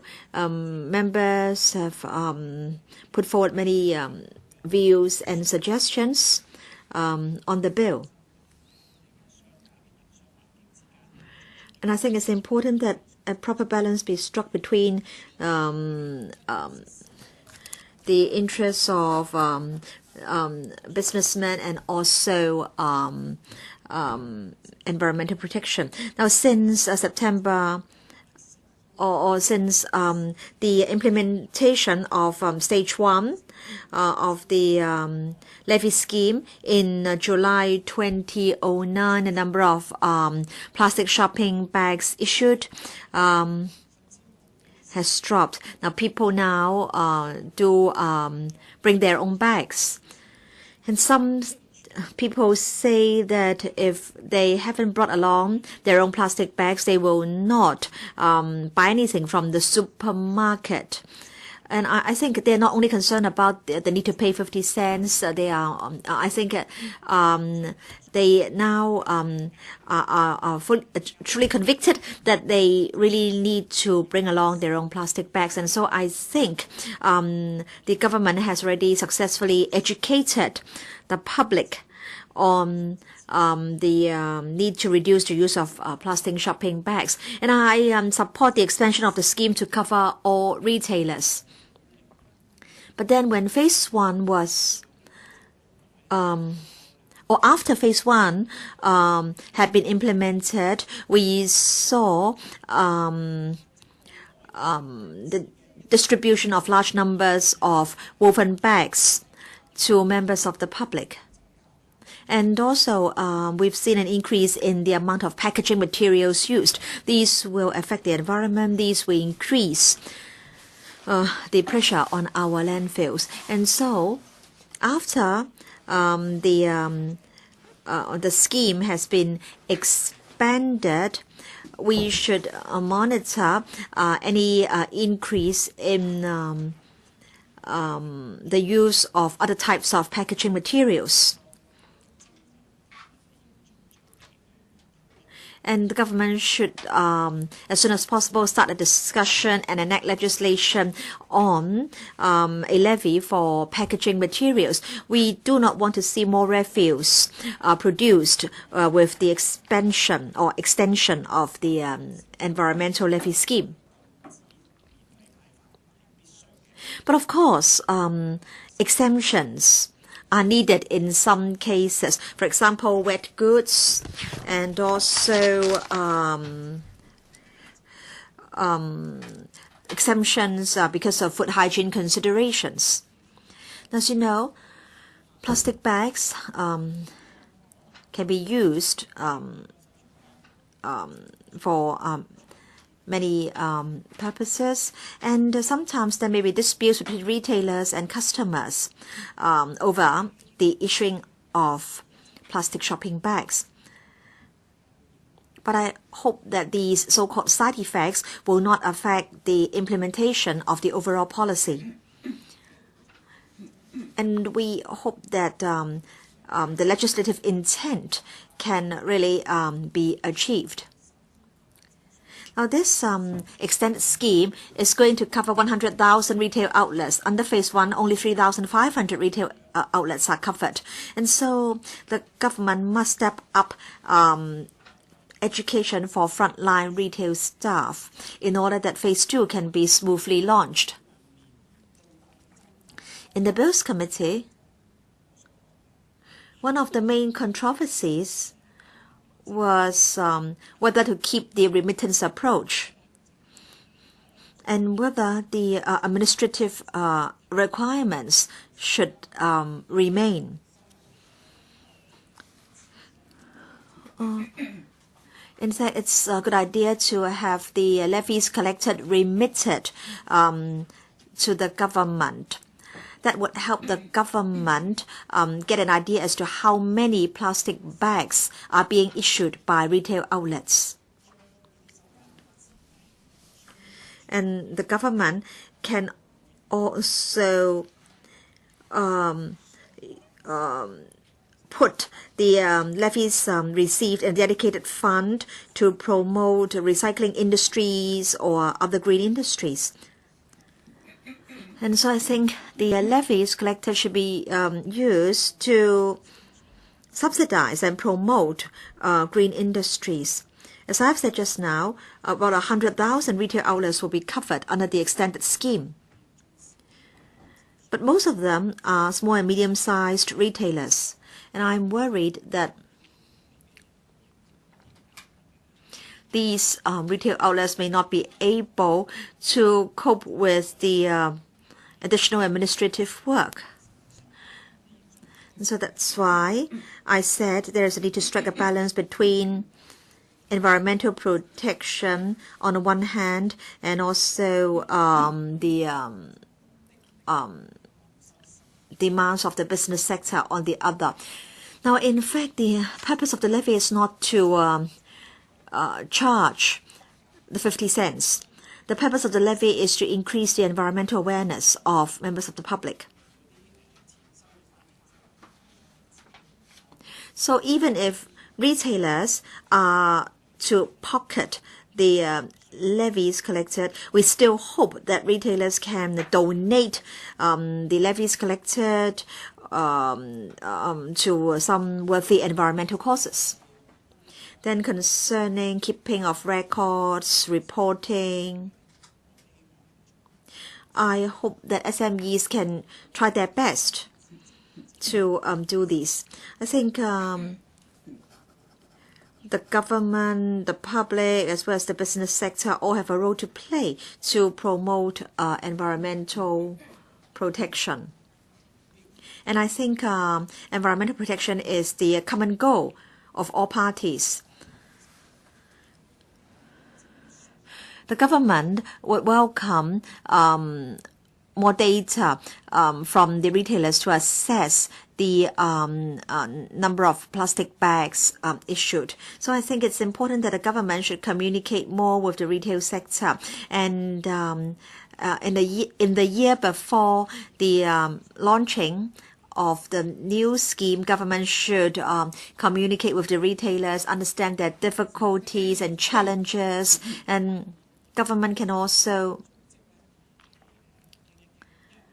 have discussions with associations in the retail industry. I understand that some associations have come up with voluntary reporting arrangements, and some have issued a charter. And I understand that about 85% of our retailers have expressed support for the charter, and they have already taken part in the exercise. So we should try to spread the message. And Secretary, perhaps you can take the lead to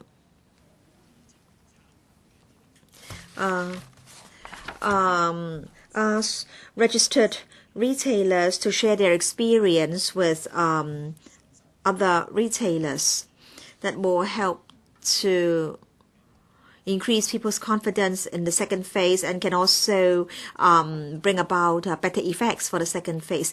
President, in 2009, the legislation was enacted, and this is the second phase. I think this is the second step to make Hong Kong an even better place and a greener place. And I hope that the Secretary will lead Hong Kong towards the third step and the fourth step. We hope that we can create a green environment for Hong Kong. Thank you.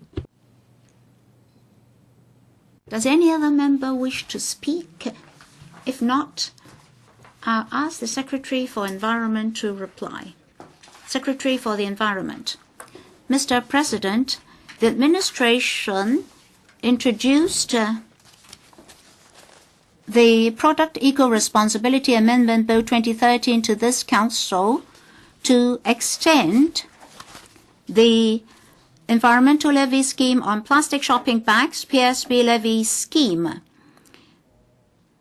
from about 3,500 registered retail outlets to all retail outlets, so as to further reduce the excessive use of PSBs. First of all, I have to thank the chairman of the Bills Committee, Mr. Kenneth Chan, and members of the Bills Committee, as well as colleagues of the Legislative Council Secretariat for their hard work in the past 10 months. The Bills Committee convened 11 meetings to scrutinize the amendment bill in detail, to discuss environmental policies closely related to the public. They offered us invaluable advice. I'd also like to thank members for their views just now. In phase 1 of the scheme, we implemented the levy scheme from the 7th of July 2009.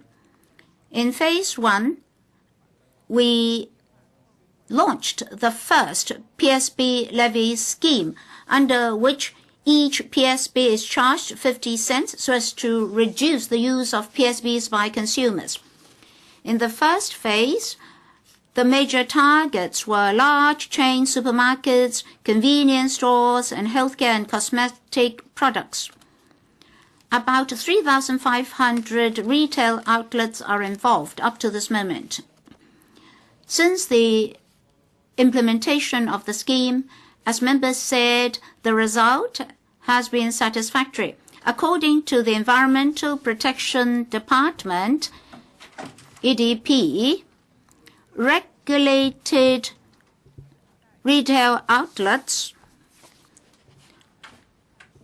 used less PSBs, dropping from 650 million bags in 2009 to about 150 million bags in 2012. So the effect of the scheme has been very marked. At the same time, we've changed the culture and living habits of members of the public who nowadays carry more bags on their own. In 2011, we conducted a consultation on an expanded scheme. The result of the consultation exercise was that members of the public support extending the scheme to the whole retail sector. Given this public support, in May last year, I introduced the amendment bill to this council to fully expand the coverage to all sales points so as to enhance our effort. The main proposals are to comprehensively expand the coverage of the scheme. The bill proposes that the scheme be extended to all sales points, that is to increase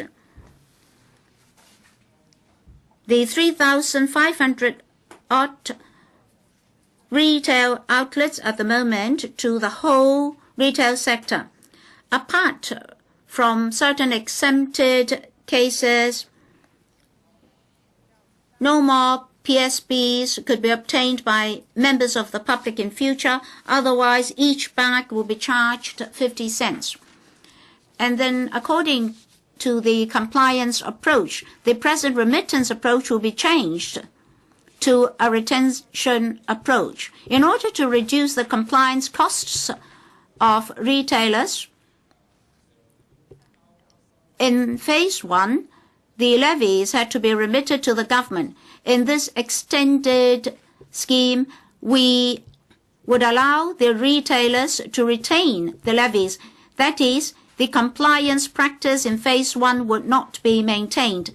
That is, no reports need be supported to the government, no records need be kept, no levies need be remitted to the government. This is to reduce compliance costs and to create a fair business environment.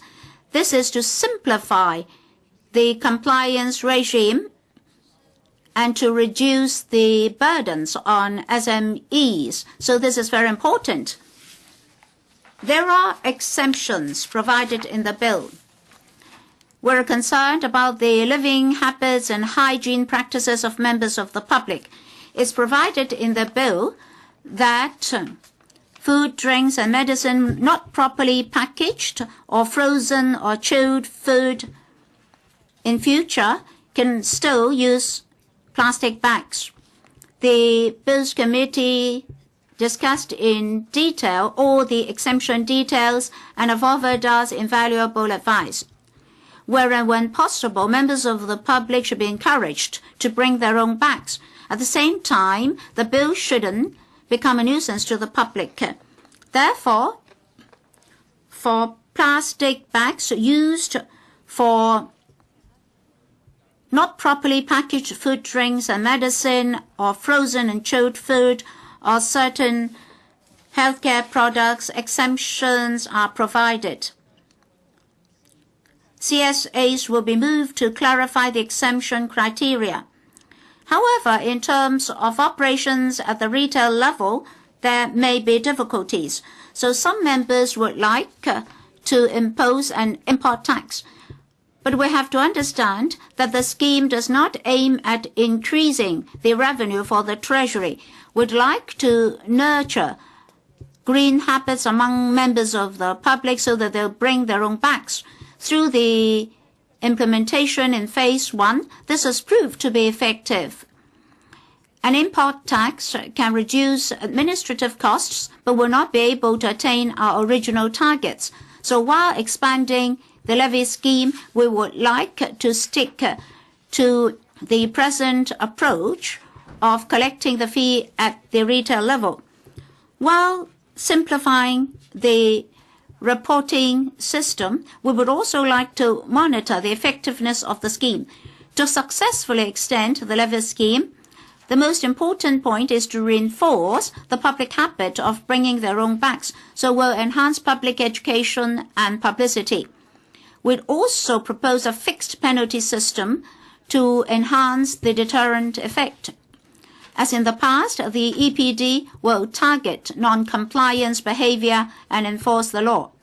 Some members were concerned that if retailers need not submit reports to the government, the government may not be able to grasp the effectiveness of the extended scheme. In terms of monitoring, every year the EPD conducts surveys at landfills, thus providing systematic statistics. During the scrutiny period, the Bills Committee members went on site inspections at landfills, noting that data produced will be of pragmatic value. The Census and Statistics Department also adopted a range of methodologies to grasp the number of plastic bags used. We did discuss with the industries and had sought consent from the Hong Kong Retail Management Association, which agreed to collate the data collected from the retail sector for onward submission to the government for publication purpose.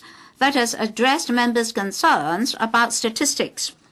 In order to expedite the implementation of the measures, after obtaining consent from the Bills Committee, by way of committee stage amendments, we'll complete our legislative exercise in one go. On the one hand, the Bills Committee had an opportunity to scrutinize all the transitional arrangements and details. We can save time and effort for another round of legislation. Then we can advance the timetable to do publicity and education earlier to allow members of the public and the trades and industries to make preparations. I'll elaborate when I come to the CSAs. In May last year, the EPD published the Hong Kong Blueprint for Sustainable Use of Resources 2013-2022 to map out comprehensive policies and action plans. Upon the completion of the scrutiny of this bill, with the second reading of this bill, we have indicated our determination to address waste disposal issues. We propose that the bill take effect on the 1st of April 2015. That means the extended levy scheme will formally start on the 1st of April 2015. This levy scheme is closely related to people's living. From today to the 1st of April next year, before we formally launched the levy scheme, we'll have all sorts of publicity and education programs to educate the public as well as the retail industries. In particular, companies involved will have ample time for preparation. Our colleagues will assist the retail industry to enhance their modus operandi to cope with the new laws. Appropriate exhibitions and venue operators will be alerted to the new scheme. The PSB levy scheme is to reduce plastic bags at sources. Members of the public and the LegCo would like the government to expeditiously reduce wastes. In future, proceeds from the levy scheme will be used on environmental protection and charity. The Hong Kong Retail Management Association will encourage its members to plow back the levies collected on green purposes and charity. I'd like to thank the association for that effort. At the same time, I would like to thank members from the business sector, including Mr. Vincent Fang and Mr. Ting-kwong, for reflecting the concerns of the retail industry to us and to indicate their support for the bill. With these remarks, I urge members to support the second reading of the bill, as well as the committee stage amendment, so that we can, as soon as possible, extend the levy scheme and to enhance our act and behavior on tackling waste at source and to change public habits. I now put a question to you, and that is that the Product Eco-Responsibility Amendment Bill 2013 be read the second time. With those in favor, please raise their hands. Those against, please raise their hands. I think The question is agreed by majority of the members present. I declare the motion passed. Product Eco-Responsibility Amendment Bill 2013. Committee stage. Council is now in committee. I now propose the question to you, and that is that the following clauses stand part of the Product Eco-Responsibility Amendment Bill 2013. Clauses 3, 5 to 17, 19, and 20. Does any member wish to speak? I now put the question to you, and that is that the above clause stand part of the bill. Would those in favor please raise their hands? Mr. Gary Fang requests a division. The division bell will be rung for 5 minutes.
開始表。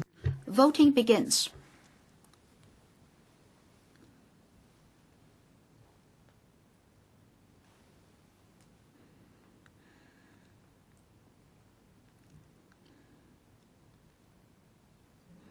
Members, please check your votes. If there's no question, voting is now closed. Display results. Voting results, 54 present, 51 for, 2 against, no abstentions. The question is agreed by a majority respectively of each of the 2 groups of members present. I declare the motion passed. Clauses 1, 2, 4, and 18. Secretary for the Environment. Mr. Chairman, I move the amendments to the clauses read out just now. The contents have already been distributed to the papers circularized to members. For Clause 1, we would like to launch the extended levy scheme on the 1st of April 2015. That is, on the 1st of April 2015, the extended levy scheme will be formally launched. As I mentioned in my speech for second reading of the bill, the levy scheme is closely related to the daily living of the public.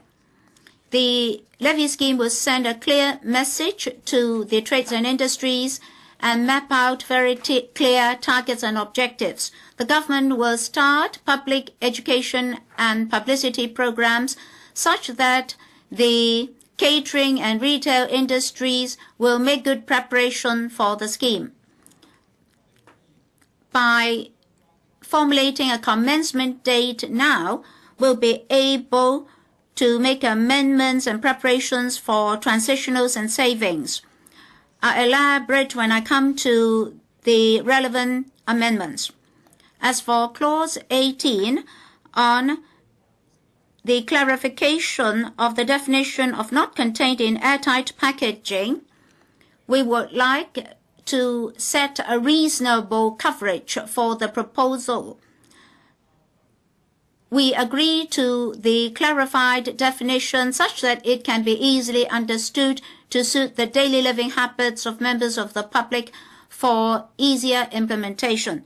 So for food, drinks, and medicine, if they are in a frozen or chilled stage, the use of plastic bags will not attract a levy. If food, drinks, and medicine are not contained in airtight packaging, there will not be a levy.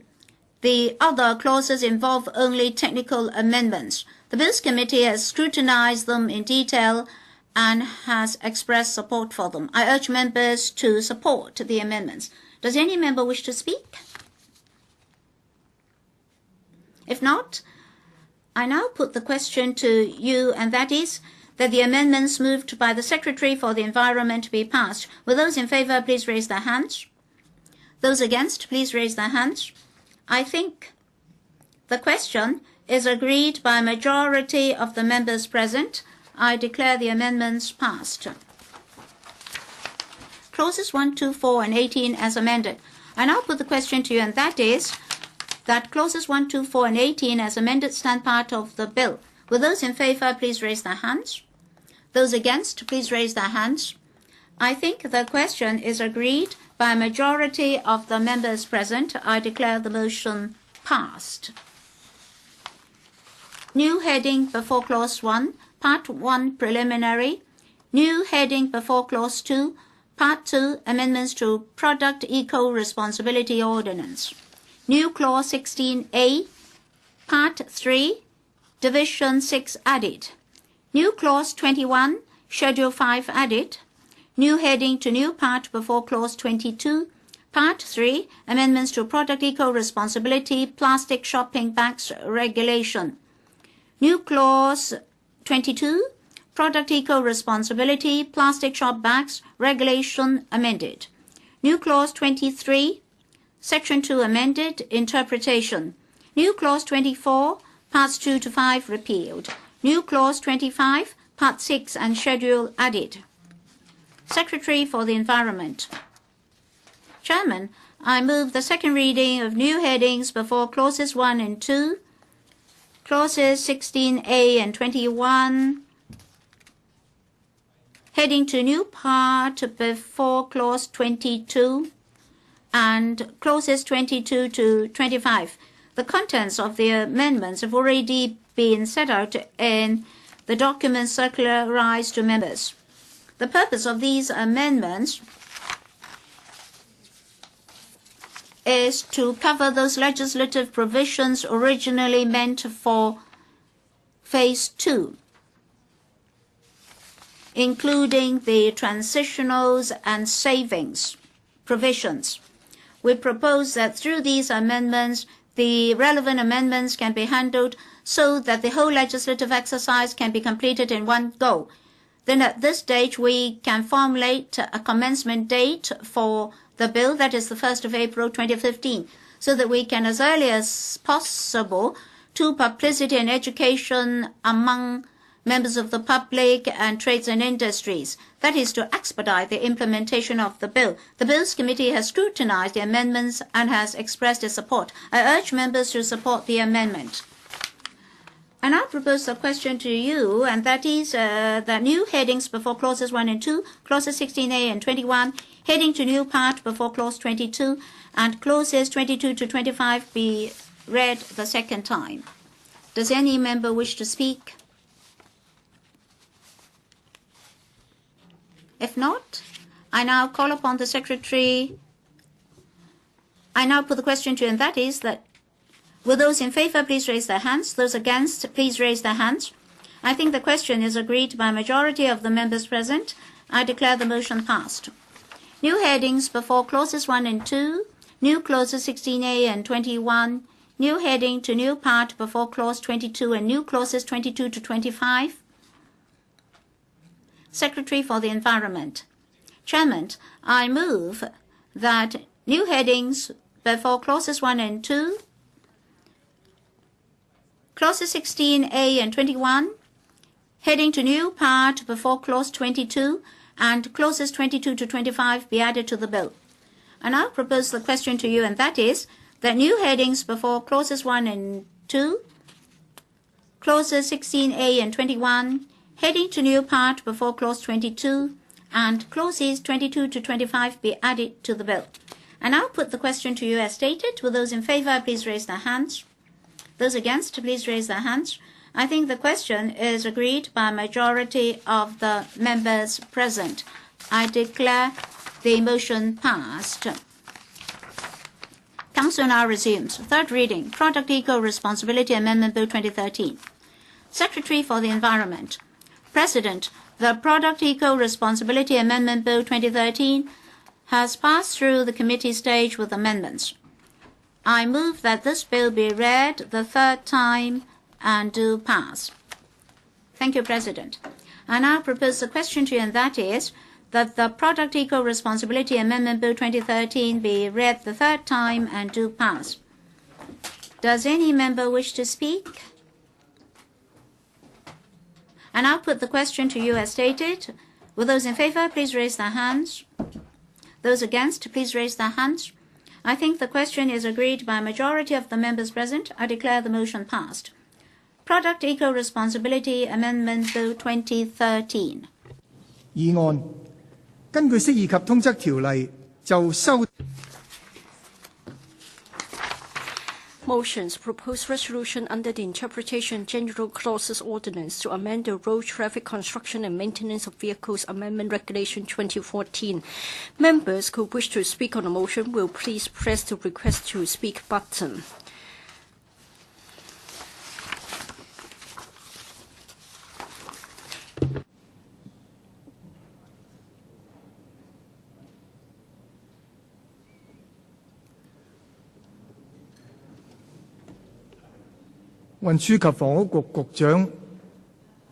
The Secretary for Transport and Housing is not yet in the conference room, so I'll just suspend the meeting.